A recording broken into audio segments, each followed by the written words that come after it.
नमस्कार दोस्तों, आज की प्रेस कॉन्फ्रेंस में आप सभी प्रेस बंधुओं का स्वागत है।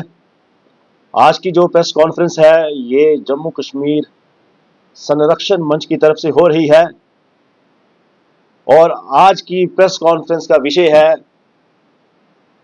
ये जो वैष्णो देवी श्राइन बोर्ड की तरफ से रोपवे प्रोजेक्ट जो लगाने की कोशिश की जा रही है फ्रॉम ताराकोट टू सांजीछत, उसके बारे में अभी हम बात करेंगे।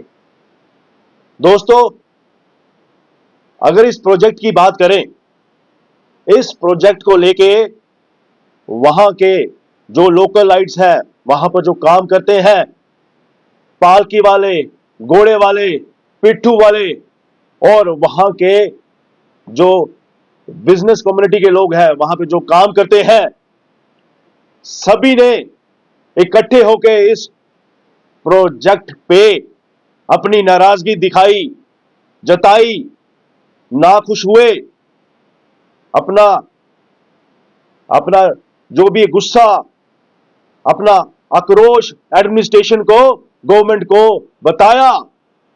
उनको कहा कि इस प्रोजेक्ट से हम नाखुश हैं क्योंकि सभी हम इससे इफेक्ट होते हैं, हमारी रोजी रोटी पे लात बजती है, तो इसलिए कृपया इस प्रोजेक्ट पे आप हाथ मत डालिए। लेकिन उनकी बातों को नहीं सुना गया, नजरअंदाज किया गया। उसके बाद सभी ने इकट्ठे होके, सभी यानी कि पालकी वाले, पिट्ठू वाले, घोड़े वाले और बिजनेस कम्युनिटी के वहां के लोकल लोग सभी इकट्ठे हुए। उन्होंने 3-4 दिन का प्रोटेस्ट रखा। उसके बाद ये प्रोटेस्ट उग्र भी हुआ। फिर इनको बोला गया कि 15 दिन का आपको समय दिया जाता है। आपके माध्यम से हम आपको कहना चाहते हैं, जम्मू कश्मीर संरक्षण मंच जो वहां की संघर्ष कमेटी है उनको पूरा समर्थन देता है। और मैं आपको कहना चाहूंगा, देखिए, किसी की रोजी रोटी पे आप लात मारोगे 2-4 दिन के लिए, 5 दिन के लिए, 10 दिन के लिए, किसी को बर्दाश्त नहीं होता। लेकिन यहां पर आप उनकी रोजी रोटी पे लात मार रहे हो पूरी जिंदगी के लिए। मुझे बताइए, अगर आप ये प्रोजेक्ट कंप्लीट करते हैं, वो जो पालकी, पिट्ठू वाले, घोड़े वाले और जो वहां जो बिजनेस करते हैं, कितने सालों से वो काम कर रहे हैं, उनकी रोजी रोटी है, तो आपने ये बना दिया तो वो कहां जाएंगे पूरी जिंदगी के लिए? उनका परिवार कहां जाएगा, क्या करेगा? मैं आप पूछना चाहूंगा एडमिनिस्ट्रेशन से, गवर्नमेंट से पूछना चाहूंगा। तो इसलिए कोई भी आप काम प्रोजेक्ट शुरू करते हो, वहां के जो लोकल लोग हैं, वहां के जो स्टेक होल्डर्स हैं, आप उनको कॉन्फिडेंस में लीजिए। आपने क्या बना दिया वहां पर हमारी वैष्णो देवी? वहां पर भी आपने एक प्रोटेस्ट का बहुत बड़ा अखाड़ा बना दिया है। इसको लेके हमारे कटरा के सारे लोग नाखुश हैं, इनफैक्ट कई लोग बड़े नाखुश हैं। तो इसलिए इसका जो समाधान है, ये जो हमारे गरीब लोग हैं, इनका समाधान जल्दी कीजिए ताकि वो चैन की जिंदगी, और जो कई लोग बेचारे रातों रात सो नहीं पाए हैं, थोड़ी चैन की सांस ले सके और वो थोड़ी रात को भी सो पाए। बाकी मैं ज्यादा बात ना करते हुए हमारे कटरा के निवासी और जम्मू कश्मीर संरक्षण मंच के मेंबर और हमारे रतन चरगोत्रा जी हैं, तो मैं चाहूंगा कि अपनी नरेश केसर जी अपनी बात रखें। ये जो Shri Mata Vaishno Devi shrine board ropeway का प्रोजेक्ट लगा रही है, ये मैं समझता हूँ बिल्कुल ही गलत है। क्यों कि हमारी समस्या बेरोजगारी के साथ ही नहीं जुटी, बल्कि ये समस्या एक आस्था का भी प्रदर्शन है। ये आस्था श्री माता वैष्णो देवी जी यहाँ पर तप कर रही हैं और पुराणों में इसका उल्लेख है। ये जो वैष्णो धाम है, ये एक उत्तर भारत में सबसे प्रसिद्ध एक स्थान है और उत्तर भारत के लोग इस पर बहुत ज्यादा आस्था रखते हैं।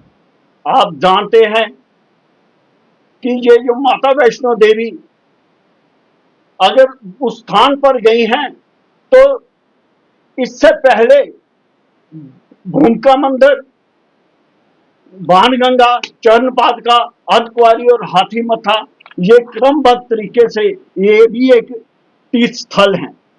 यात्री जो हैं वो इन सब स्थलों के दर्शन करते हैं, तभी उनके दर्शन जो हैं सफल होते हैं। इसलिए ये जहां तक हमें सुना है कि सबसे पहले 1952 में बख्शी गुलाम अहमद जी ने बाणगंगा की 10 से 20 पौड़ियों जो बनाई थी चरणपादुका की ओर, वो उन्होंने अपनी जेब से उस पर खर्च किया था।